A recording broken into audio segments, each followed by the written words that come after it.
первого вице-президента Казахстанской Федерации шахмат, а также вице-президента Азиатской Федерации шахмат Садвакасова Дармена Канатовича, а также главного тренера сборных Павла Михайловича Коцура. Под ваши бурные аплодисменты.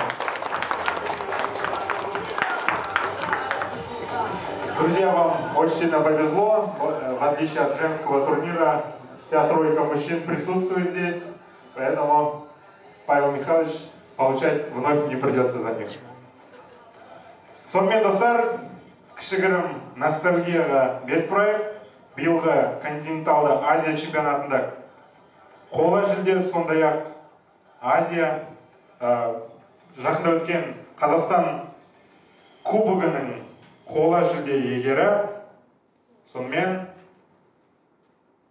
келесі гроссмейстеріміз Махнев Денис.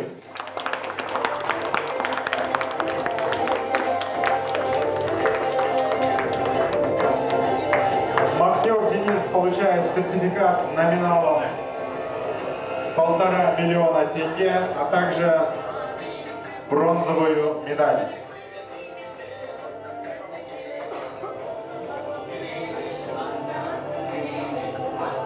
Отдельная благодарность диджею Закаду. По итогам тайбрейков серебряная медаль чемпионата. Под ваши бурные аплодисменты. Уразаев Арстанбек. Блестящую игру показал Арстанбек. Немного не хватило до главного призового места.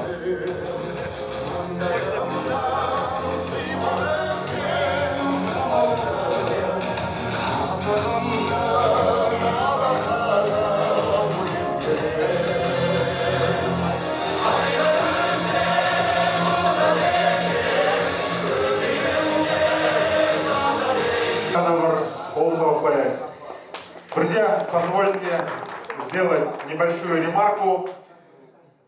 В работу в Казахстанской Федерации шахмат я присоединился в этом году, и первый турнир, который я вел, выпала честь вести награждение. Финал был Казахстан Open, который прошел в апреле этого года. И прямо сейчас я испытываю ностальгические чувства. Это имя я объявлял в апреле. Этим именем мы завершаем чемпионат Республики Казахстан уже в декабре. 3 миллиона тенге и золотая медаль. Встречаем триумфатора Ансат Алдияр.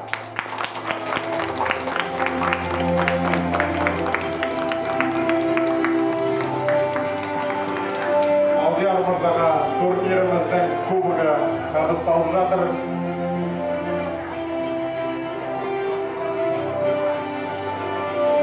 Барша жеңімпаздарды шын жүректен құттықтаймыз. Друзья, надеемся, что сегодняшние ваши победы станут приятной мотивацией на чемпионате мира по рапиду и блицу, который стартует уже совсем скоро в солнечном городе Самарканд.